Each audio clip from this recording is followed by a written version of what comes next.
This portion of Local Lifestyles is brought to you by St. Anthony Hospice. Adults and children navigate grief very differently, and often kids need help verbalizing their feelings. Well, there's a summer camp program designed just for that.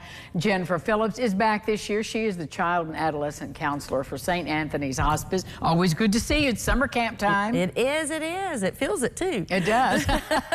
Is it one day, Jennifer, or is it several? It is one day. Okay. And when is that going to be? So June 10th this year, so a little bit over a week, and we are going to have children entering grades 1 through 6 are invited to come to camp.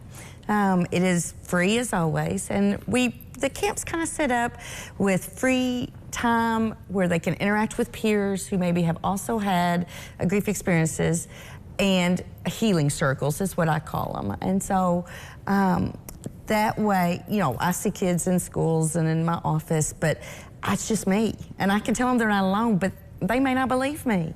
And so bringing them to camp gives me an opportunity to allow them to not feel so isolated and not feel so alone, and to see other kids who also are grieving and still being kids too. So, and how do you help them kind of work their way through talking about it? Yes.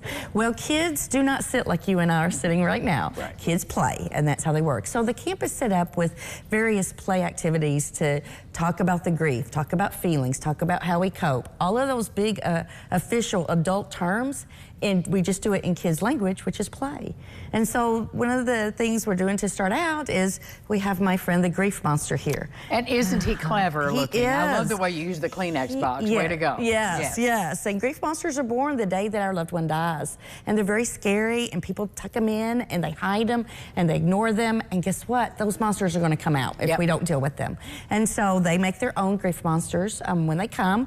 And then throughout the day, we talk about the feelings we've stuffed in the mouth or hid in the stomach, and what we do with those feelings. And so, like, mine has a chip on his shoulder, and he's got hands that are going everywhere, and he's got eyes that are looking at everything, and big ears that hear everything big people hear say, whether the big people want them to or not. And so we kind of demonstrate through play and through activities how grief works, and then how we do with it. We can't go around biting everyone's head off. You know, we've got to find other ways to deal with that.